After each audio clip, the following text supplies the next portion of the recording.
Welcome to steno ज्ञान point. दोस्तों आपके यूट्यूब चैनल स्टेनो ज्ञान पॉइंट पे आपका बहुत बहुत स्वागत है। दोस्तों इस वीडियो के माध्यम से आपके लिए लेकर आए 120 शब्द प्रति मिनट की डिक्टेशन, जो दोस्तों ओपी शुक्ला की बुक से ली गई है। दोस्तों डिक्टेशन की पीडीएफ अगर आप प्राप्त करना चाहते हैं तो वीडियो के डिस्क्रिप्शन में दिए गए लिंक को फॉलो करके हम वहाँ से प्राप्त कर सकते हैं। और दोस्तों अगर डिक्टेशन अच्छी लगे तो वीडियो को जरूर लाइक करें, और अगर आप हमारे चैनल पर फर्स्ट बार विजिट करें तो हमारे चैनल को सब्सक्राइब और शेयर करना ना भूलें। साथ ही बेल आइकन को प्रेस कर लें ताकि आने वाले ऐसी ही महत्वपूर्ण डिक्टेशन से संबंधित वीडियोज़ की नोटिफिकेशन आपको सबसे पहले प्राप्त हो सके। तो चलो दोस्तों डिक्टेशन स्टार्ट करते हैं। अपने डिक्टेशन स्टार्ट होगी जस्ट 5 सेकंड बाद। Yes start. अध्यक्ष महोदय, मैं आज ऐसे विषय पर बोलने जा रहा हूँ जो देश के सामने एक बहुत बड़ी समस्या बनी हुई है। विराम। आजकल कृषि पर बहस चल रही है। विराम। मैं इस बहस को बहुत ध्यान से सुन रहा हूँ। विराम। कई लोगों ने तो सरकार की बड़ी प्रशंसा की है कि वह बहुत ही अच्छा काम कर रही है। विराम। मैं मंत्री महोदय से एक सवाल करना चाहता हूँ। विराम। मार्च में मंत्री महोदय ने एक प्रश्न के उत्तर में कहा था कि 2 सालों में हमारा देश आत्मनिर्भर हो जाएगा। विराम। मैं जानना चाहता हूँ कि ऐसा कहने के पीछे उनका क्या आधार है। विराम। कौन से उनके पास ऐसे सबूत हैं जिनके आधार पर उन्होंने इस प्रकार की घोषणा की है। विराम। मैं चाहता हूँ कि जब से वे उत्तर दें तो इस बात की चर्चा अवश्य करें। विराम। पैरा।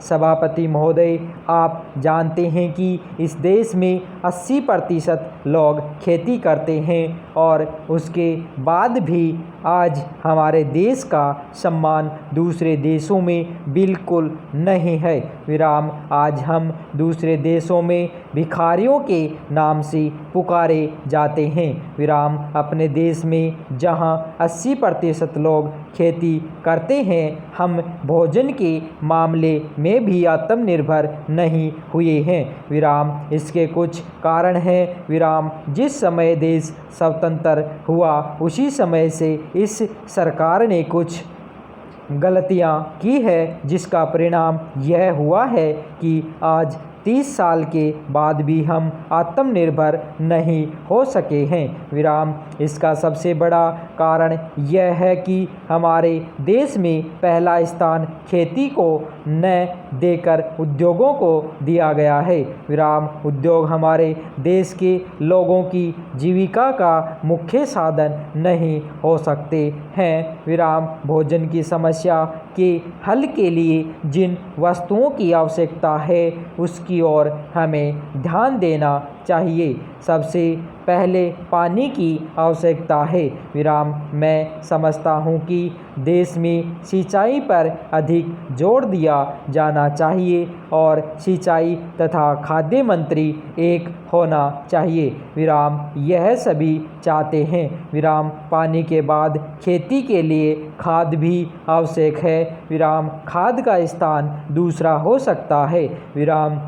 आज देश में खाद की बात काफ़ी जोर देकर कही जाती है। विराम। यह कहा जाता है कि उपज को बढ़ाने के लिए खाद की आवश्यकता है। विराम। बिना खाद की उपज बढ़ ही नहीं सकती। विराम। किंतु खाद कहाँ तक उपज को बढ़ा सकेगी, यह भी सोचने की बात है। विराम। पैरा। सभापति महोदय, वित्त मंत्री जी ने सदन के सामने जो वित्त विधेयक प्रस्तुत किया है मैं उसका समर्थन करता हूँ। विराम। इस बजट का समर्थन केवल मैं ही नहीं बल्कि सारा देश करता है, और मैं समझता हूँ कि हमारे विरोधी पक्ष के माननीय सदस्य भी अपने दिल से इस वित्त विधेयक का समर्थन करते हैं। विराम।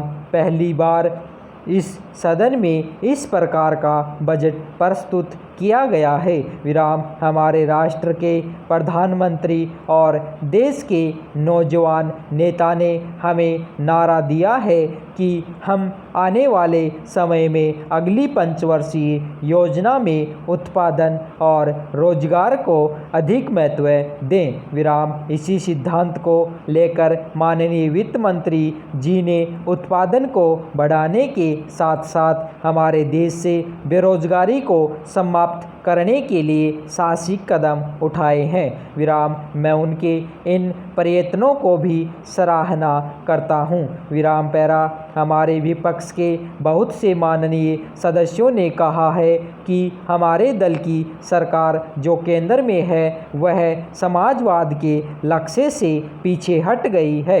विराम मैं उनको बताना चाहता हूं कि यह उनका भ्रम है।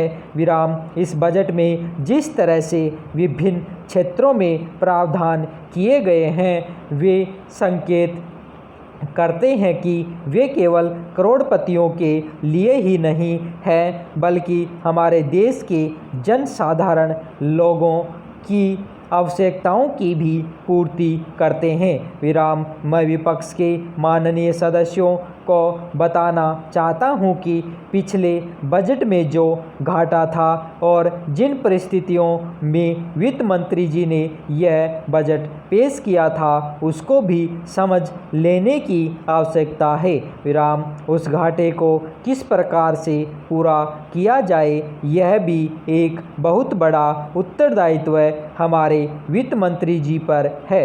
विराम इस बजट में जिस तरह से वित्त मंत्री जी ने बड़े साहसपूर्ण ढंग से इस घाटे को कम किया है उसके लिए मैं वित्त मंत्री जी को धन्यवाद देना चाहता हूं। विराम वित्त मंत्री जी ने इस बात का ऐलान किया है कि जिस तरह से हमारे देश में उत्पादन के क्षेत्र में प्रगति हो रही है उससे लगता है कि आने वाले दिनों में हमारे देश को किसी भी विदेशी बैंक से ऋण लेने की आवश्यकता नहीं पड़ेगी। विराम जब हम विदेशी बैंकों से ऋण लेते थे तो विरोधी पक्ष के लोग उसकी आलोचना करते थे, लेकिन अब जब उन्होंने यह घोषणा की है तो हमें उनकी घोषणा का स्वागत करना चाहिए। विराम धन्यवाद।